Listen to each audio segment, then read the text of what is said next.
से लोगों को देखिए कहाँ-कहाँ से जोड़ते हैं। मैं पूना से जुड़ा हूँ और लोग इधर-उधर से जुड़े हैं, कई जगहों से जुड़ते हैं और एक लार्ज फैमिली तैयार हो जाता है। परमेश्वर उनको बहुत-बहुत आशीष दे और इस माध्यम से और अधिक से अधिक लोग जुड़ पाएँ ताकि वो परमेश्वर पिता का धन्यवाद करें और यीशु मसीह का सुसमाचार सुनने के लिए तैयार रहें हमेशा। और मैं धन्यवाद करता हूँ सृष्टि का भी जिसने बहुत अच्छी तरह से प्रेज़ एंड वर्शिप की है। परमेश्वर उसको बहुत आशीषित करे। आमीन। और अब हम अपना ध्यान आकर्षित करेंगे अ अ, वचन के ऊपर जो कि आज परमेश्वर हमको दिया चाहता है और परमेश्वर चाहता है कि हम इस वचन के द्वारा उसकी गहराइयों को समझ सकें। तो मैं सिर्फ 2 आयत 2 पद आपके सामने पढ़ना चाहता हूँ। सब अपनी बाइबल खोल लीजिए क्योंकि बीच में भी बाद में भी मैं कुछ ना कुछ आपको रेफरेंसेस देता रहूंगा और आप खोलिए ताकि पढ़ सकें और ऐसा लगे कि हम सब जुड़े हुए हैं, हम सब सम्मिलित होके प्रभु की इच्छा जानना चाहते हैं आज शाम को। यूहन्ना रचित सुसमाचार उसका 15वां अध्याय, यूहन्ना रचित सुसमाचार और उसका 15वां अध्याय और उसके पहले 2 पद, सिर्फ पहले 2 पद। जिसको भी जिसने खोल लिया है वो जोर से पढ़ डाले इन 2 पदों को।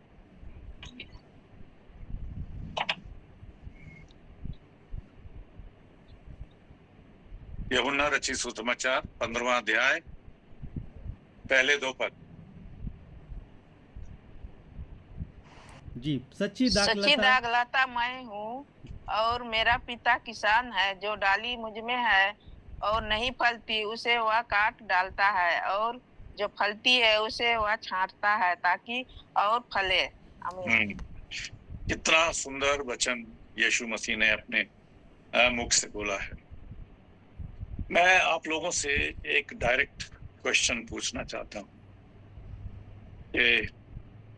और उसका जवाब ओपनली नहीं देना है, सब अपने अपने मन में उसका जवाब दीजिए।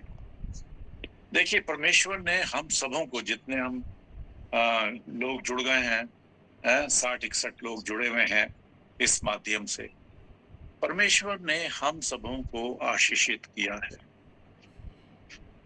और इतनी आशीषें वो देता है हमें कि हम उनको गिन नहीं पाते, है ना?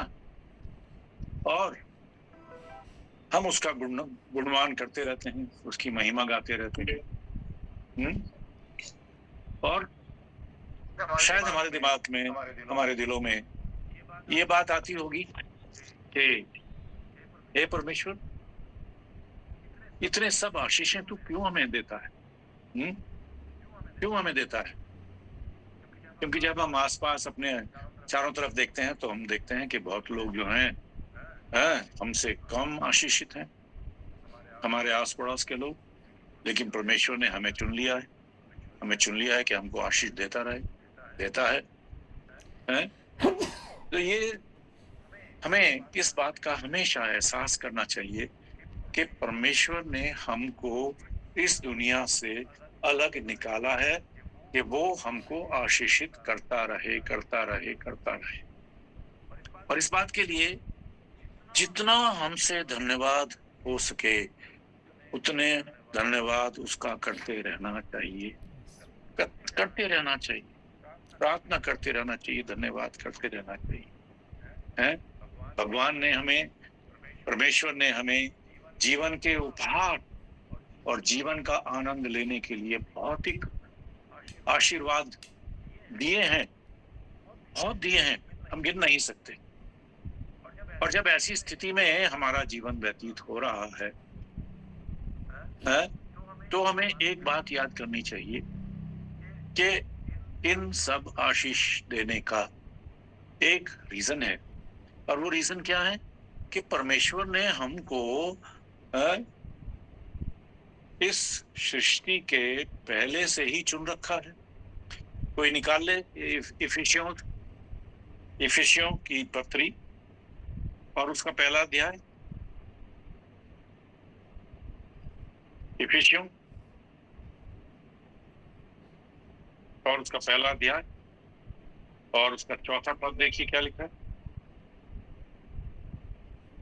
जो भी अगर निकाल लेता है पढ़ ले, नहीं तो मैं पढ़ता हूँ। जैसा उसने हमें जगत की उत्पत्ति से पहले उसमें चुन लिया कि हम उसके निकट प्रेम में पवित्र और निर्दोष हों।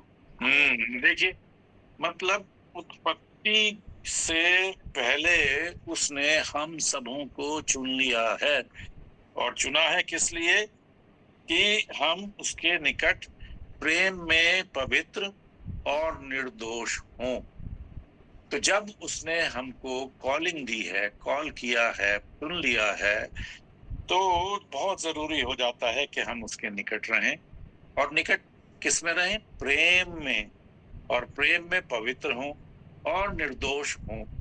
तो ये क्या है कि हमें हर समय इस बात का आभास करते रहना चाहिए, इस बात को सोचते रहना चाहिए कि क्या हम परमेश्वर के चुनाए जाने के बाद उससे उतना ही प्रेम करते हैं, या सिर्फ जब प्रेम करते हैं जब वो हमें आशीषें देता रहता है, सब कुछ अच्छा चलता रहता है।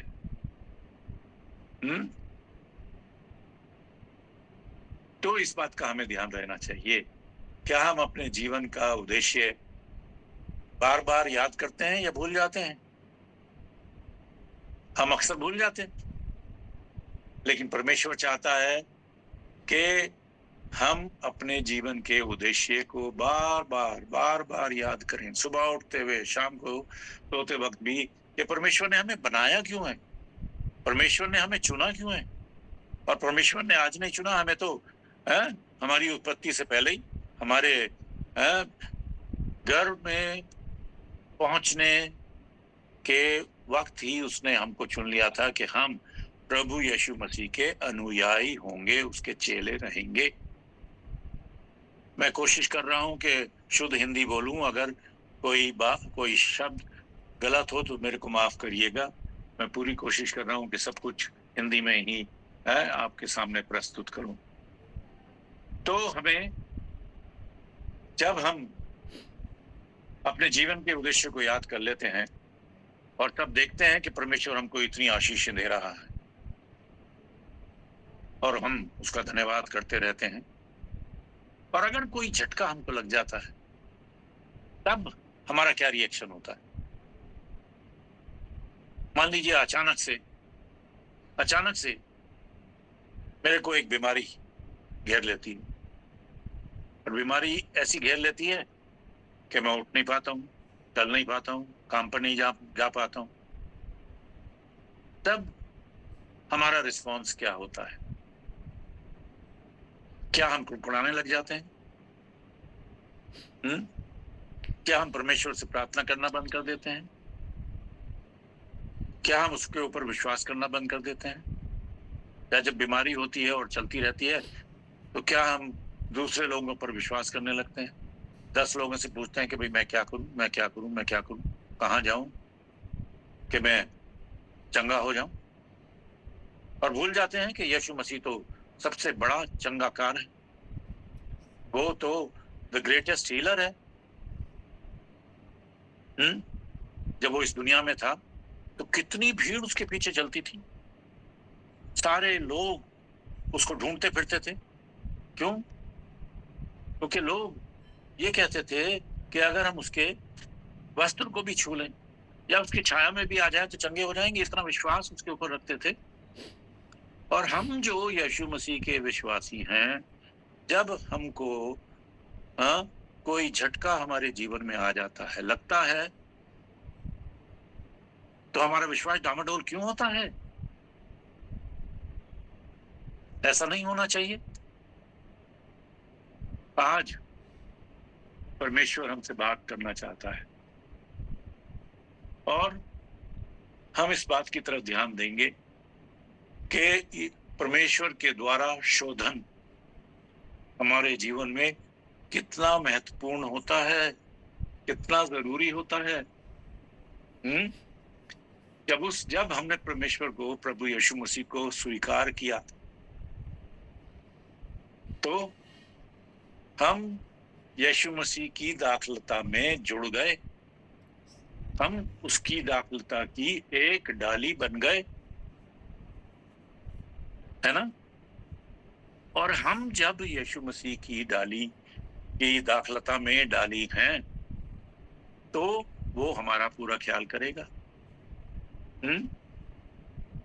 लेकिन ये भी मत सोचिए कि अगर आपके ऊपर ये बीमारी आई है या दुख आई है तो इसलिए आई है कि आपने कोई बहुत बड़ा गुनाह कर दिया है। नहीं, ऐसा मत सोचिए, ऐसा कभी सोचिए भी नहीं। क्योंकि जब हमने अपने आप को प्रभु यीशु मसीह को सरेंडर कर दिया है, पूरी तरह से अर्पित कर दिया है, तो वो हमारे जीवन को अपने अनुसार आगे बढ़ाएगा। और जब वो अपने अनुसार आगे बढ़ाएगा, तो अगर हमारे ऊपर कोई विपत्ति आ गई है, कोई एक्सीडेंट हो गया है, बीमारी आ गई है, या हमारे रिश्तेदारों ने हमको त्याग दिया है, तो उसका भी कोई महत्व होगा, उसका भी कोई ना कोई पर्पस होगा, और वो पर्पस हमें ढूंढना होता है।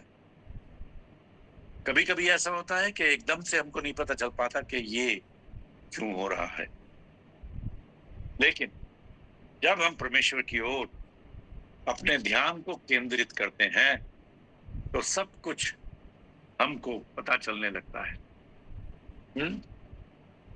और एक और क्वेश्चन हमारे जीवन में उठना चाहिए। Let us reply to this question in our heart individually. हम व्यक्तिगत रूप से इस क्वेश्चन को अपने जीवन में का जवाब दें कि क्या मेरे जीवन से प्रभु यीशु मसीह की इच्छा पूरी तरह से प्रकट हो रही है या नहीं। परमेश्वर चाहते हैं कि हम अपने जीवन में हर मोर्चे पर बहुत अच्छा प्रदर्शन करते रहें। क्या ऐसा प्रदर्शन हमारे जीवन से हो रहा है? और अगर नहीं हो रहा है तो क्या बाधाएं हमारे जीवन में आ रही हैं? और अगर बाधाएं आ गई हैं तो उनसे हम इतने विचलित क्यों हो जाते हैं कि हम दूसरों की तरफ देखने लग जाते हैं। कोई भी निकालिए जरा नीति वचन 3 और 5 पढ़ डालिए, बहुत जोर से पढ़िए। नीति वचन 3-5 क्या कहता है? अपनी समझ का सहारा न लेना, वरन संपूर्ण मन से यहोवा पर भरोसा रखना। हाँ, होता ये है कि जब संकट आ जाते हैं हमारे जीवन में, तो हम अपनी समझ का सहारा लेने लग जाते हैं और परमेश्वर को भूल जाते हैं, यीशु मसीह को भूल जाते हैं। जबकि जो नीति वचन है वो हमको बिल्कुल अच्छी तरह से बताता है कि तू अपनी समझ का सहारा ना लेना, वरन संपूर्ण मन से यहोवा पर भरोसा रखना। भाई और बहनों, ये जरूरी है कि हम अपने जीवन को इंट्रोस्पेक्ट करते रहें, हम अपने जीवन को परखते रहें। हमारे हर एक्शन को, हर स्पीच जो हमारे मुंह से निकलती है, हर शब्द जो निकलता है, उसको हम परखते रहें। क्या हम यह भी सोचते हैं कि प्रभु यीशु मसीह हमें हमारी परीक्षा कर रहा है? ऐसा विचार भी शायद आ जाता होगा। और देखते हैं कि हम उसकी बात, और परमेश्वर ये जानना चाहता है कि हम उसकी बात कितना मानते हैं और उससे कितना प्यार करते हैं।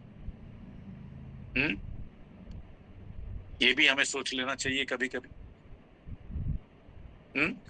क्योंकि जैसा हमने अभी बताया कि परमेश्वर ये चाहता है कि हमारे जीवन में हर मोर्चे पर बहुत अच्छा प्रदर्शन होना चाहिए, और ये हम अपने बलबूते पर नहीं कर सकते।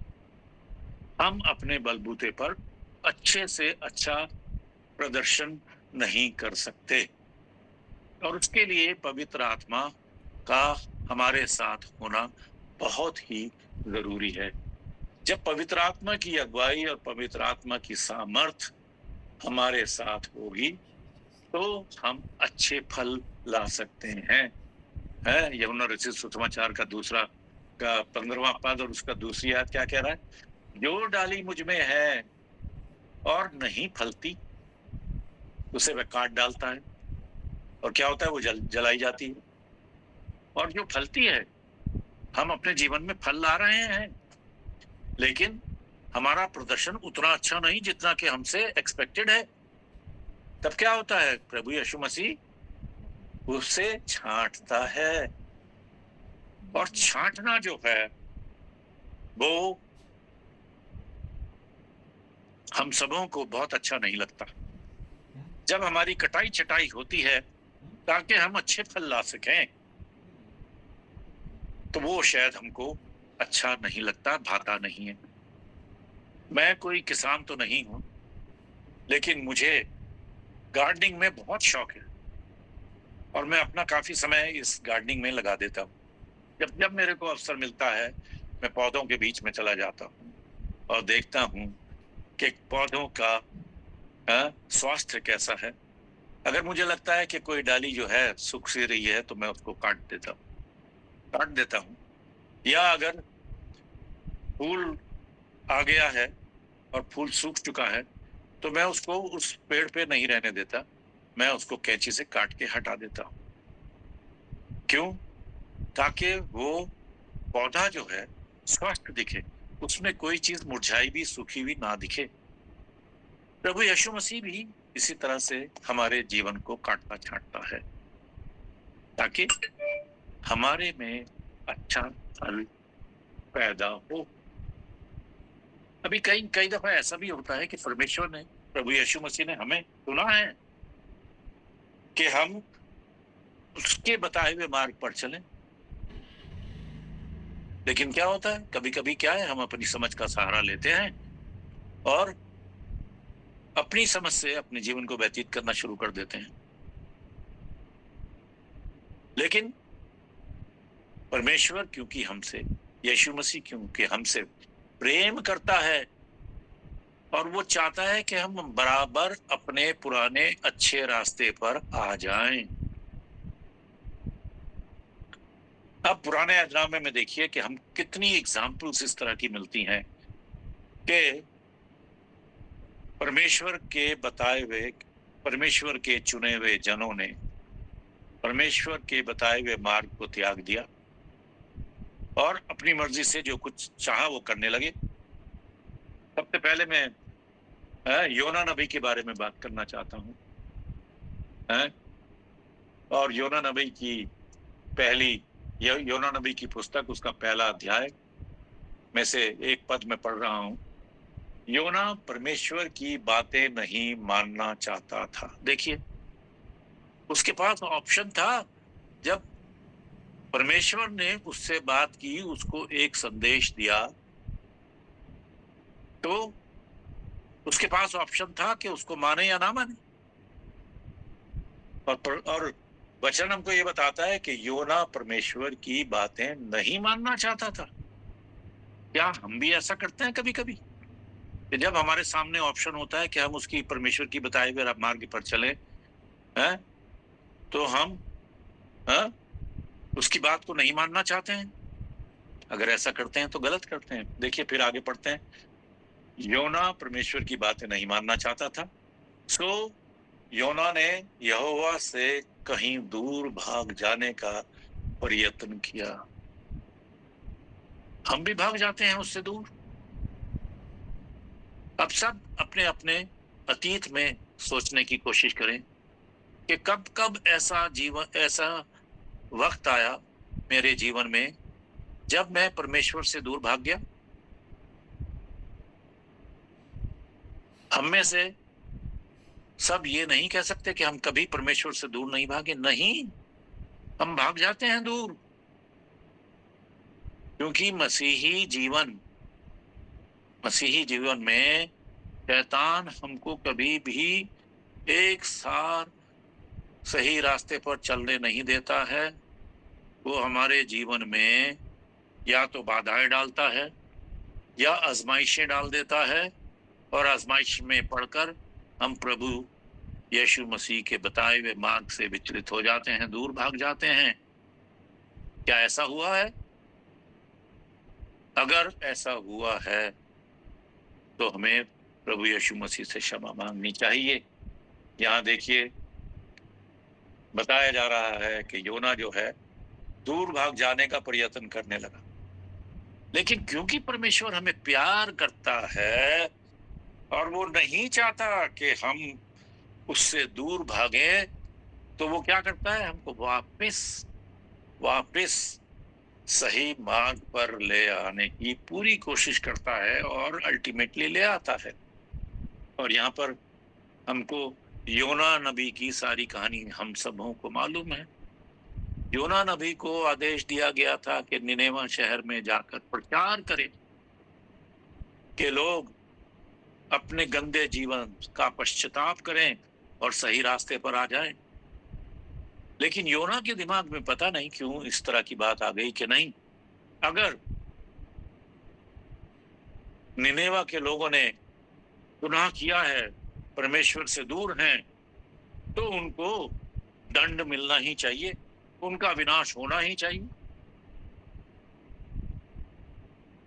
ऐसी परिस्थिति हमारे दिमाग में भी हो जाती है, कई दफा हो जाती है कि अगर हमारे पास पड़ोस में, हमारे फ्रेंड सर्कल में कोई मनुष्य विचलित हो गया है,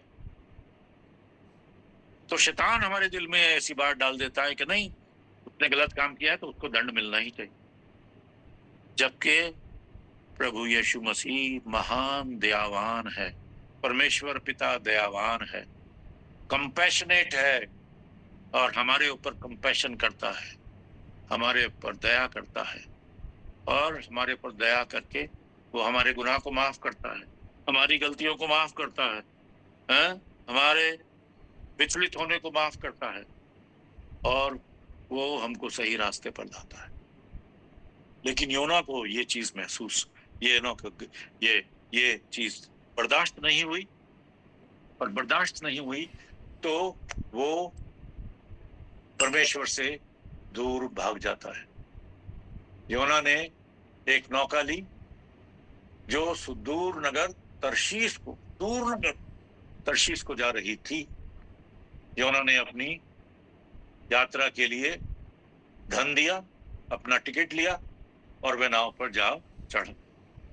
योना चाहता था कि इस नाव पर वह लोगों के साथ कहां चला जाए? तर्शीश चला जाए और यहोवा से कहीं दूर भाग जाए। भाइयों और बहनों, परमेश्वर से दूर भागने की कभी कोशिश ना करिए।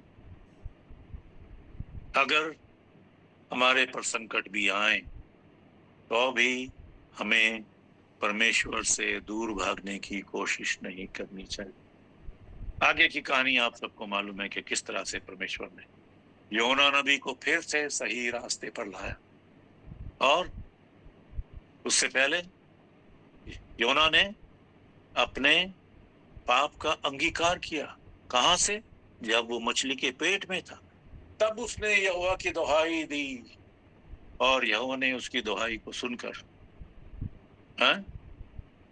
उसको मछली के पेट से निकाला और सही मार्ग पर ले आए। इस स्टेज पर मैं चाहूंगा कि आप अय्यूब की किताब उसका 5वां अध्याय खोल लें। मैं भी खोल रहा हूं और मैं चाहता हूं कि आप भी बाइबल को खोलते रहें। अय्यूब की पुस्तक निकाल लीजिए और उसका 5वां अध्याय निकाल लिया है तो कोई भी 17 से 19 तक 3 आयत पढ़ डाली। देख क्या ही धन्य है वह मनुष्य जिसको परमेश्वर ताड़ना देता है। इसलिए तू सर्वशक्तिमान की ताड़ना को तुच्छ मत जान, क्योंकि वही घायल करता और वही पट्टी भी बांधता है, वही मारता है और वही अपने हाथों से चंगा भी करता है। वह तुझे 6 विपत्तियों से छुड़ाएगा, वरन 7 से भी तेरी कुछ हानि न होने पाएगी। आमीन। देखिए, अब अय्यूब की कहानी आप सबों ने सुनी हुई होगी। बहुत से प्रचारकों ने अय्यूब के जीवन के माध्यम से आप लोगों के साथ बातचीत की होगी। आज फिर से परमेश्वर पिता अय्यूब के जीवन पर थोड़ा प्रकाश डालना चाहता है, ताकि इस तथ्य को जो कि अय्यूब ने इन 3 पदों के द्वारा कहा है, उसके बारे में हम जान सकें। आप सब जानते हैं कि अय्यूब उस देश में एक पुरुष था। वह खरा और सीधा और परमेश्वर का भय मानने वाला और बुराई से परे रहने वाला मनुष्य था, क्योंकि उसमें ये सब क्वालिटीज थी कि वो खरा था, सीधा था, सीधे रास्ते पर चलने वाला था और परमेश्वर का भय मानता था, और बुराई से परे रहता था। तो परमेश्वर ने उसको बहुत आशीषें दी थी, बहुत आशीषें दी थी। अब हम अपने जीवन को अगर अय्यूब के साथ कंपेयर करें तो हम कहीं भी नहीं ठहरते हैं। हम तो गलतियां करते रहते हैं, हम पाप करते रहते हैं, उसकी आज्ञा का उल्लंघन करते रहते हैं, सच्चाई से नहीं चल पाते हैं, इंटेग्रिटी से नहीं चल पाते हैं, लेकिन फिर भी परमेश्वर हमको आशीषों पर आशीष देता रहता है और देता रहता है। लेकिन यहाँ पवित्र शास्त्र अय्यूब के बारे में हमको इतनी अच्छी बातें बताता है कि वो खरा था, सीधा था, परमेश्वर का भय मानता था और बुराई से परे रहता था, और उसके पास आशीष थी। लेकिन फिर भी आप सब उसकी कहानी को जानते हैं कि कैसे शैतान ने उसके ऊपर अटैक किया, उसके ऊपर बड़ा प्रहार किया और क्या किया, सब कुछ उससे छीन लिया जाता, सब कुछ उससे छीन लिया जाता है। सिर्फ उसकी वाइफ उसके साथ रहती है और वो भी उसको लांछन देती रहती है। सब उसके बच्चे चले गए, 7 पुत्र थे और 3 पुत्रियां थी, सब चले गए। उसका घर तहस नहस हो गया, उसके भेड़ बकरी बच्चे जो कुछ थे सब खत्म हो गए, उसके दास दासियां सबको खत्म कर दिया गया। और ऐसी स्थिति में भी अय्यूब कितनी अच्छी बात कह रहा है कि क्या ही धन्य है वह मनुष्य जिसको परमेश्वर ताड़ना देता है। इसलिए तू सर्वशक्तिमान की ताड़ना को तुच्छ मत जानना, तुच्छ मत जानना।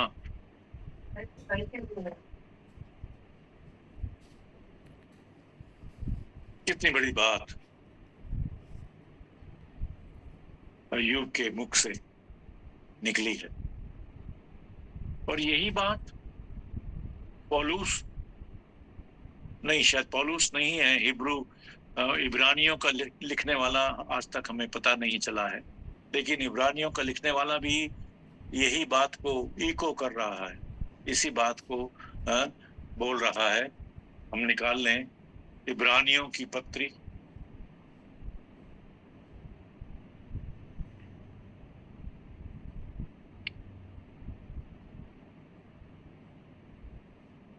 और उसका 12वां अध्याय और उसके 6 पद को मैं पढ़ रहा हूं। तब खोल लीजिए और ताकि उसको सामने रखें। हे, क्योंकि प्रभु जिससे प्रेम करता है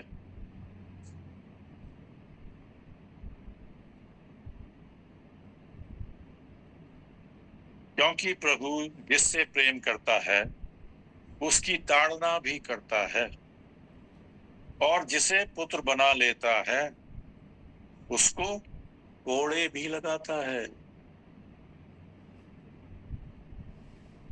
क्या जब हमको ताड़ना की जा रही है तो हम विचलित हो जाते हैं?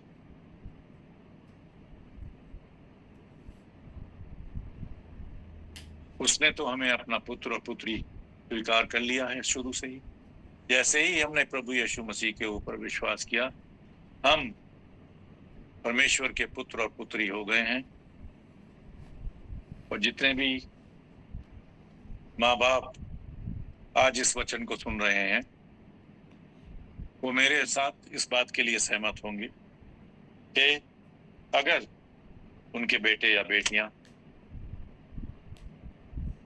कुछ गलत करते हैं तो क्या हम चुप बैठकर देखते रहते हैं? शायद नहीं, क्योंकि ये हमारी जिम्मेदारी बन जाती है। परमेश्वर ने ये हमको रिस्पॉन्सिबिलिटी दी है, अधिकार भी दिया है कि जब हमारे बच्चे विचलित हों या गलत काम करें, किसी बुराई में पड़ जाएं, या उनका चरित्र जो है परमेश्वर से दूर होकर कठिन होने लगे, तो क्या हम उनकी ताड़ना नहीं करते हैं? और ये जरूरी भी है कि हम उनकी ताड़ना करें, समझाएं, बजाएं, ताकि वो वापस अच्छे मार्ग पर चले आए। अय्यूब ने तो कुछ गलत करा नहीं था, लेकिन फिर भी उसके ऊपर विपत्तियां आई, और इतना विपत्तियां को सहने के बाद भी अय्यूब देखिए क्या कहता है कि क्योंकि वो घायल करता है परंतु पट्टी भी तो बांधता है, वह चोट पहुंचाता है परंतु उसके हाथ से चंगाई भी तो होती है।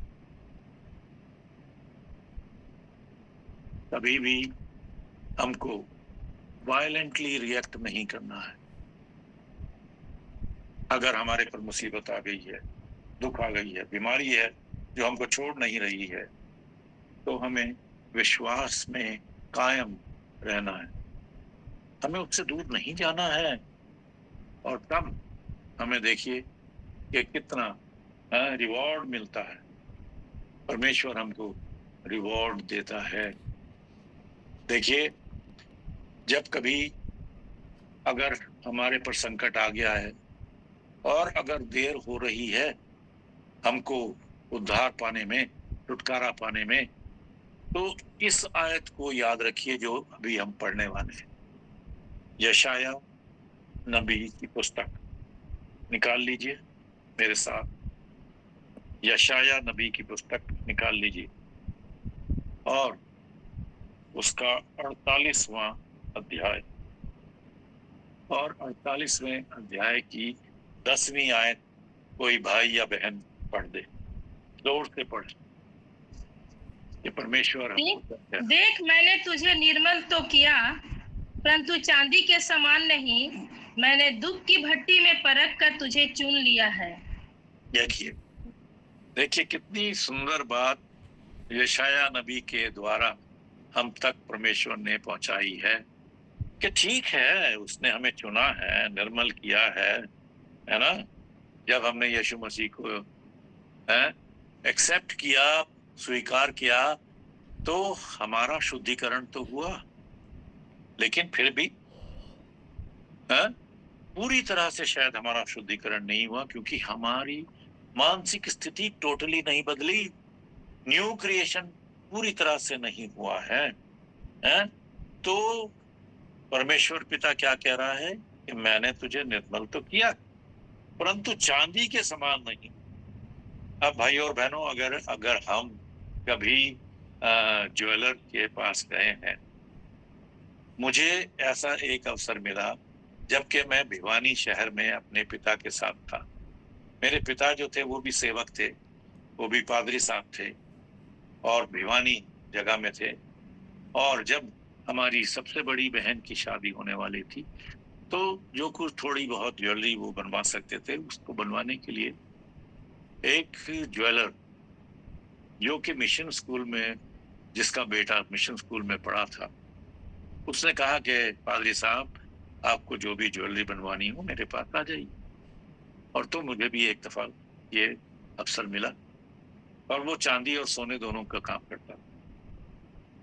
तो ऐसे में जब देख रहा था, तो मैं उस वक्त शायद 14 या 15 साल का था। तो मैंने क्वेश्चन पूछ लिया, क्योंकि वो चांदी का कुछ बना रहा था किसी और के लिए, उसने हमें वेट करने के लिए बोला।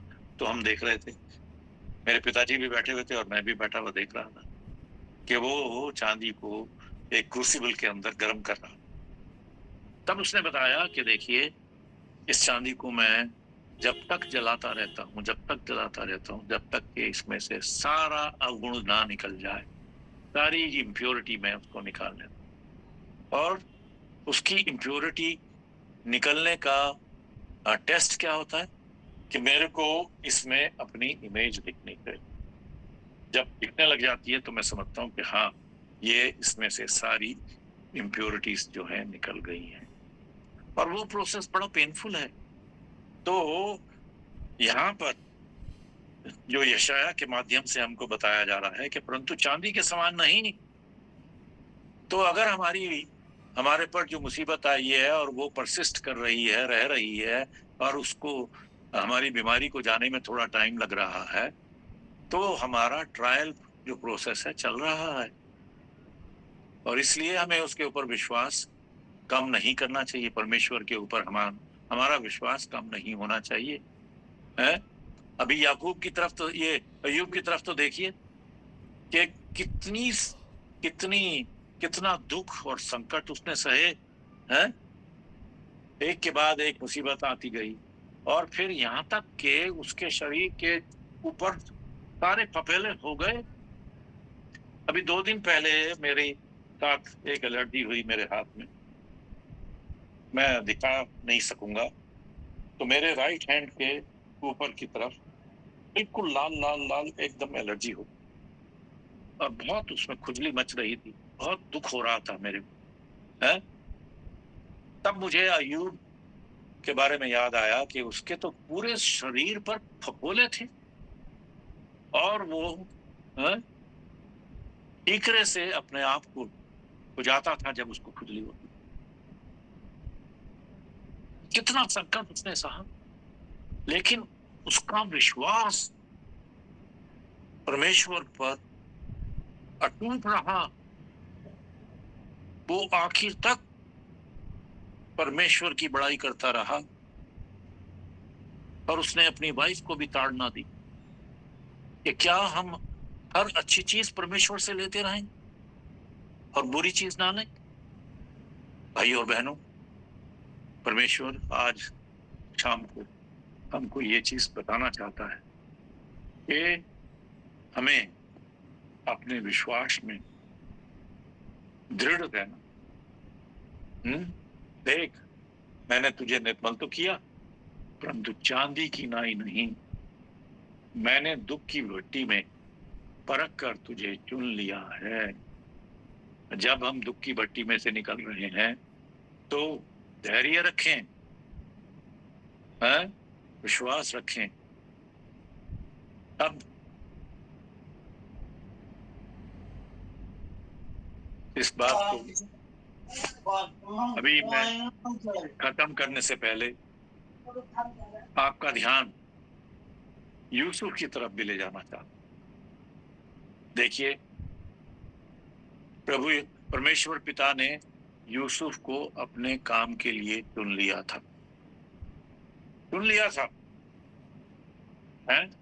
और जब चुन लिया था तो उसके बचपन से ही उसने चुन लिया था। लेकिन बचपन में यूसुफ जो था वो शायद घमंडी हो गया था। क्यों? क्योंकि उसका पिता जो है याकूब, वो और भाइयों से ज्यादा उसको प्यार करता था। उसके लिए बहुत अच्छा अंगरखा भी बनवा दिया था, कलरफुल। तो शायद उसमें घमंड आ गया था। और फिर उसकी कहानी आप सब जानते हैं।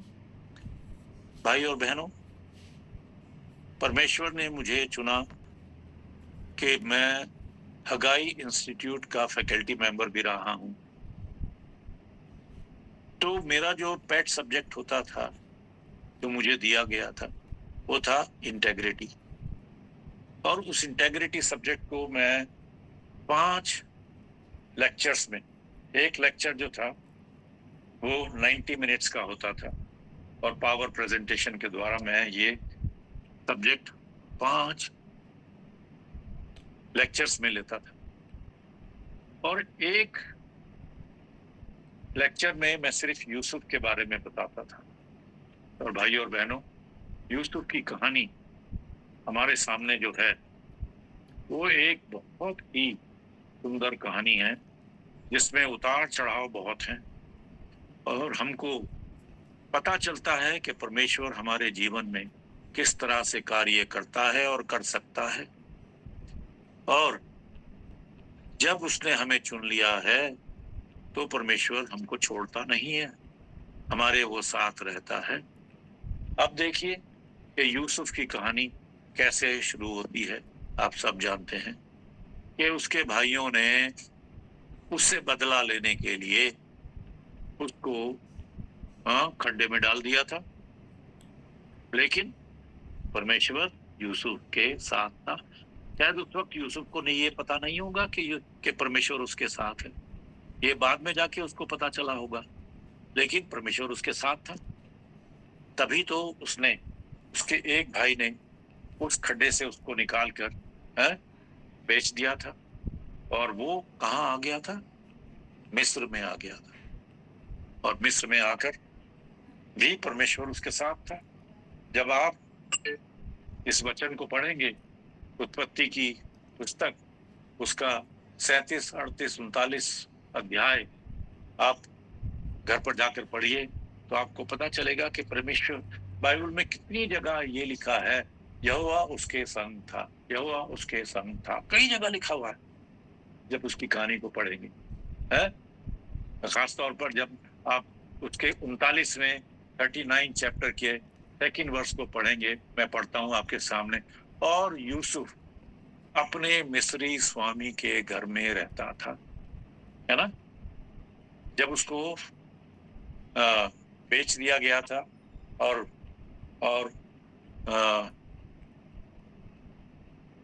पोतीफर ने उसको खरीद लिया था, तो उसने उसको अपने घर में सर्वेंट बना के रखा था। और यहाँ यह आयत हमको बताती है कि यूसुफ अपने मिस्री स्वामी के घर में रहता था और यहोवा उसके संग था। तो वह भाग्यवान पुरुष हो गया। शायद वहां जाकर यूसुफ ने अपने जीवन के बारे में सोचा और देखा कि किस तरह से परमेश्वर ने उसको खड्डे से निकाला और उसको एक घर मिल गया, एक घर मिला, यहोवा उसके साथ था।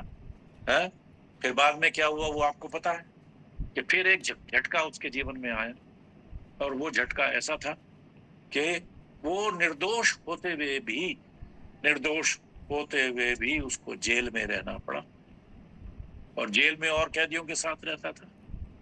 लेकिन अब तक शायद उसका घमंड चला गया था, और अब तक उसको ये विश्वास हो गया था कि परमेश्वर पिता उसके साथ है, और उसकी दया के साथ ही उसको खड्डे से निकाला गया, फिर उसको एक घर मिल गया। और अब अगर फिर से उसको मुसीबत आ गई है, तो परमेश्वर अभी भी उसके साथ है और उसको इस मुसीबत से निकालेगा। और 2 साल के करीब जेल में रहने के बाद वो वक्त भी आ गया जब उसको फिरौन के सामने प्रस्तुत किया गया। क्यों प्रस्तुत किया गया? क्योंकि परमेश्वर ने उसको एक एबिलिटी दी थी कि वो स्वप्नों का क्या कहना चाहिए, अर्थ। अर्थ बता सके, धन्यवाद, अर्थ बता सके। और ये क्वालिटी किसने दी? परमेश्वर ने उसको दी। परमेश्वर ने जब उसको ये ज्ञान और अर्थ दे दिया तो उसके द्वारा उसका उद्धार हुआ और उसको जेल से बाहर निकाल दिया गया। उद्धार तो हुआ, लेकिन ऐसा हुआ कि उसको तो मिस्र का नंबर 2 बना दिया गया, प्राइम मिनिस्टर बन गया वो। तो देखिए भाई और बहनों कि परमेश्वर हमको कितना उछालता है, कितना ऊपर उठा देता है अगर हम अपनी इंटीग्रिटी में सही रहें।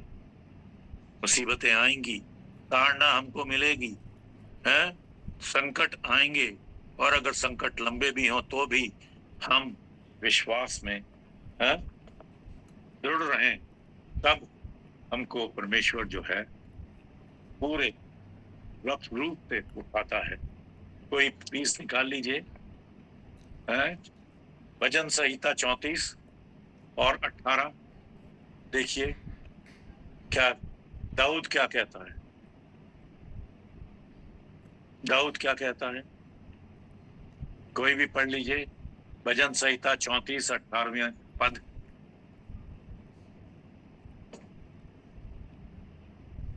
मैं पढ़ूं? यहोवा टूटे मन वालों के समीप रहता है और पिसे हुओं का उद्धार करता है। देखिए अब यूसुफ टूट गया होगा बिल्कुल, है, और पिसे हुए हृदय के साथ था जब वो जेल में था, है ना, लेकिन यहोवा ने उसको छोड़ा नहीं, है, वह उसकी सब हड्डियों की रक्षा करता है और उनमें से एक भी टूटने नहीं पाती। ये 34वां अध्याय के 18वें पद का बाकी वहां हिस्सा है। फिर मैं आगे पढ़ लेता हूँ, आप सब जल्दी से खोल लीजिए भजन संहिता 51 और 17। देखिए, टूटा मन परमेश्वर के योग्य बलिदान है। जब हम अपने घमंड को हटा देते हैं और अपने टूटे मन के साथ परमेश्वर के सामने उपस्थित होते हैं, हे परमेश्वर, तू टूटे और पिसे हुए मन को तुच्छ नहीं जानता है। वो हमको कभी भी डिस्पाइज नहीं करेगा, तिरस्कार नहीं करेगा हमारा, अगर हम टूटे मन से उसके पास आए। हे सब परिश्रम करने वालों और बोझ से दबे हुए लोगों, मेरे पास आओ, मैं तुम्हें विश्राम दूंगा, मैं तुम्हें विश्राम दूंगा और तुम अपने मन में विश्राम पाओगे। कितनी अच्छी बात कहता है। और यमुना रची सुसमाचार हमको 12वां अध्याय और 24वें पद में क्या कहता है, मैं तुमसे सच सच कहता हूं कि जब तक गेहूं का दाना भूमि में पड़कर नहीं मर जाता वह अकेला रहता है, परंतु जब मर जाता है तो बहुत फल लाता है। हमें अपने आप को मिटा देना है प्रभु यीशु मसीह में, और तब प्रभु यीशु मसीह हमारे जीवन में इतना फल लाएगा और इतने लोगों को प्रभु यीशु मसीह की तरफ आकर्षित करेगा कि हम उसका अनुमान भी नहीं लगा सकेंगे। तो भाइयों और बहनों, हम परमेश्वर के प्यूरिफिकेशन प्रोसेस को तुच्छ ना जाने। अगर संकट हमारे पर आ रहे हैं तो ये सोचिए कि हमारा शोध हो रहा है। परमेश्वर द्वारा शोधन हमारे जीवन में बहुत जरूरी है, क्योंकि वो हमको अभिमानी नहीं होने देता, और परमेश्वर क्योंकि हमको प्यार करता है तो वो हमारा प्यूरिफिकेशन या शोधन करता रहेगा। उसके लिए हम हमेशा तैयार रहें, और वो हमारा टेस्ट करता है। क्यों? क्योंकि वो हमें बहुत अच्छे और बड़े काम के लिए तैयार करना चाहता है। जैसा कि यूसुफ का शोधन हुआ और उसका टेस्ट लिया गया और वो टेस्ट में पूरा उतरा है। वो जब वो स्त्री उसको पकड़ना चाहती थी, उसने अपना वस्त्र छोड़ दिया और छोड़कर भाग निकला। भाइयों और बहनों, जब हमारे सामने कोई परीक्षा आती है तो हमें वहां रहना नहीं है, हमें भागना है उस परीक्षा से, उस परिस्थिति से भाग जाना है। क्योंकि अगर हम वहां खड़े रहे और इधर उधर विचार करने लगे तो शैतान हमको जाने नहीं देगा। भागना है, जैसे यूसुफ अपना कपड़ा छोड़ के वहां से भाग लिया है। और देखिए, परमेश्वर जब हमें तैयार करता है, हमें टेस्ट करता है, तो वो हमें एक बहुत बड़े काम के लिए तैयार करता है। जैसे कि यूसुफ को तैयार किया गया कि वो प्रधानमंत्री बन सके, और वो हमारे ट्रस्ट को बढ़ाना चाहता है, विश्वास को बढ़ाना चाहता है, इसलिए हमारे पर टेस्ट आते हैं और वो हमको एक अच्छी पोजीशन में रखना चाहता है, जहां से क्या हो, परमेश्वर की बड़ाई होती रहे। ये सब परमेश्वर पिता आज शाम को हमको बताना चाहता है। काश हमारा जब शोधन हो, हमारा जब प्योरिफिकेशन हो, तो हम अपने आप को पूरी तरह से परमेश्वर को सरेंडर कर दें, प्रभु यीशु मसीह को सरेंडर कर दें, और तब जब वो हमारी छांट हो, हमारा कटाव हो, प्रूनिंग हो, तब हम स्थिर रहें। क्योंकि तब क्या होगा कि वो हमें यहाँ छांटने के लिए तैयार होगा, छांटेगा, ताकि हम और फलें। क्योंकि परमेश्वर हम चाहता है कि हमारा प्रदर्शन हर स्थिति में, हर फ्रंट के ऊपर ऐसा हो कि लोग हमारे द्वारा परमेश्वर पिता और प्रभु यीशु मसीह को जाने और पहचाने, और हमें यीशु मसीह की तरफ आकर्षित हों। परमेश्वर हम सबों को ऐसी ही सामर्थ्य दे, और पवित्र आत्मा हमारे साथ हमेशा रहे कि हम उसके बताए हुए मार्ग पर चलते रहें और संकट परेशानी से कभी विचलित ना हो। आमीन। आमीन आमीन आमीन। Over to brother Matthias. Praise the Lord. Hallelujah. आमीन। बोले खुदावन यीशु मसीह की हालेलुया। जय जय जय। प्रभु का धन्यवाद हो, परमेश्वर की महिमा हो, स्तुति हो आज की सुंदर शाम के लिए और इस बहुमूल्य संदेश के लिए, और परमेश्वर के बहुमूल्य दास डॉक्टर जे अर्थर प्रेम सर के लिए बहुत बहुत धन्यवाद। सच में परमेश्वर का वचन अद्भुत है। उसका वचन जब हम सुनते हैं तो हमारे अंदर एक नया ताकत, एक नया जोश आता है ना। आज भले ही आज बहुत सारी बीमारियों से, समस्याओं से आप जूझ रहे होंगे, जो भी लोग आज इस समस्या से जूझ रहे होंगे, आज का वचन आपके लिए है। आप परमेश्वर को धन्यवाद दीजिए, क्योंकि परमेश्वर आपको उस खरे सोने के समान, उस चांदी के समान ताया हुआ आपको बनाना चाहता है। हालेलुया। प्रभु का धन्यवाद हो, परमेश्वर की महिमा और स्तुति। उसका वचन सच में, उसका वचन जो है हमें खोए हुए को मार्ग दिखलाता है। उसका वचन टूटे हुए दिल को फिर जोड़ देता है। उसका वचन आँखों से आंसू मिटा देता है। उसका वचन चेहरे पे मुस्कान लाता है। उसका वचन जो जान जाता है, सच में उसके प्यार को जो लोग जान जाते हैं, उसके पाप क्षमा हो जाते हैं, और जब वो चलते हैं यीशु मसीह की राह पर, उसके वचन पर, तो वो अनंत काल का जीवन पाते हैं। ऐसा है उसका वचन।